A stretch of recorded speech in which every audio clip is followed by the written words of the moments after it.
If you take one Tylenol, you may get rid of your headache. If you take a bottle, you may get rid of your liver. I mean, it's a matter of degree.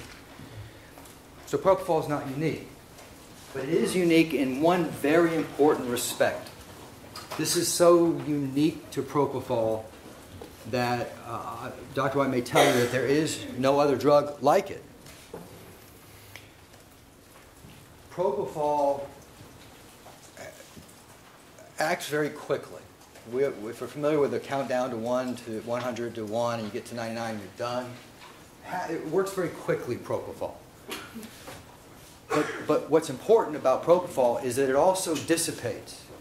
Its clinical effects disappear very quickly, much quicker than other drugs. And this is an important distinction, it doesn't even matter how much you give in an injection. You will be told this in the charge. An act can only be the cause of death if the death is the direct, natural, and probable consequence of the act.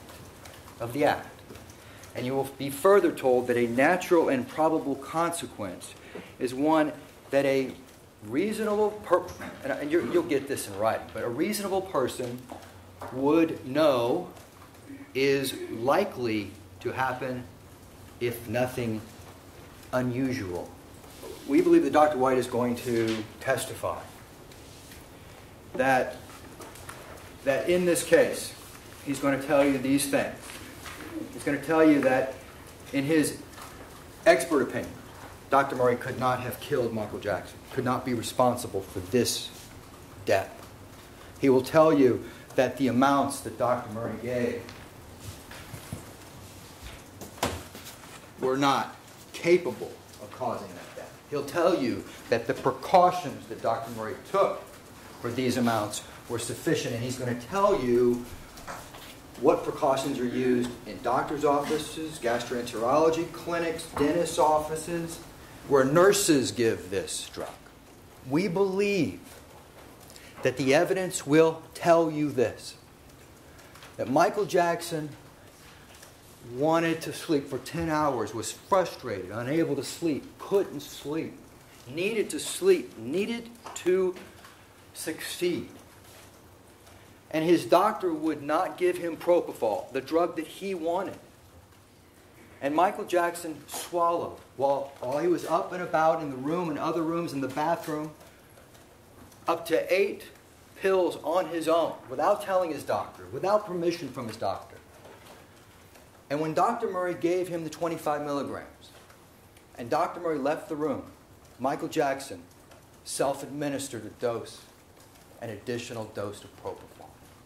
And it killed him. And it killed him like that, and there was no way to save him. We have seen pictures of his children. We have seen pictures of him, bright and vivacious on the stage, but compared to how he looked when he died. This is an emotional case. We all have a vested interest in Michael Jackson. If you're my age, you do.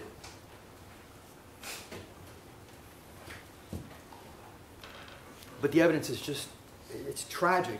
The whole thing's tragic, but the evidence is not going to show that Dr. Murray did it.